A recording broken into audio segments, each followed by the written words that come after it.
Maulang Sunday everyone! Be safe everyone out there sa mga nag-day off ngayon. Be safe. Maulan at madulas ang mga daan.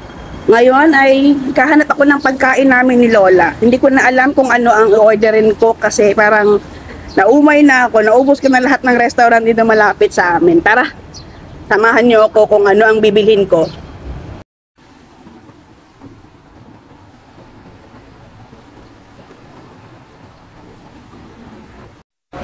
Korean pork grill bowl na lang. Ito. Ano lang orderin natin? Korean pork barbecue. Tara, order na tayo. U3. Ayan. Tong cafe.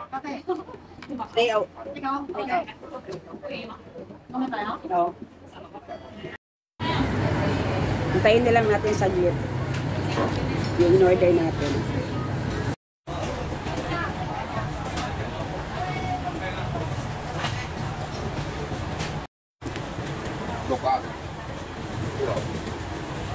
Thank you.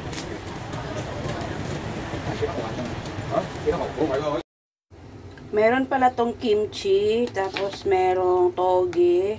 Ayun. Bigyan natin si Lola ng toge. Bigyan natin si Lola ng kimchi. Konti lang yung kimchi ni Lola kasi ano yun? Medyo maanghang. Tapos, bigyan natin si Lola ng pork barbecue. Tapos, syempre, rice.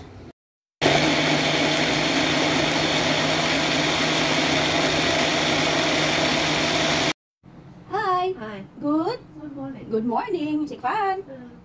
Sik? Sikpan. Ayan mo, ha, yun? Yun?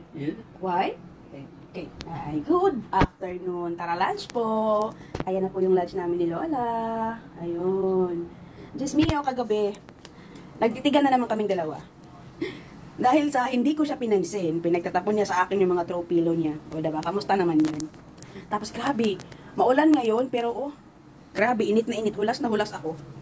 Ewan ko. Kagabi pa to umuulan. Hanggang ngayon, umuulan pa rin. Hindi pa siya natapos kakaiyak. Sino ba kasi nagpaiyak? Diba kasi pinaiyak? Mag-ingat po kayong lahat, lalo na sa mga nandito sa Hong Kong, na mga OFW na nag-day off. Yeah, bye-bye. Bye-bye. Good. Bye. Bye. See you. See you Tomorrow morning. See you tomorrow morning. Bye. Ingat. Have a blessed and safe Sunday, everyone.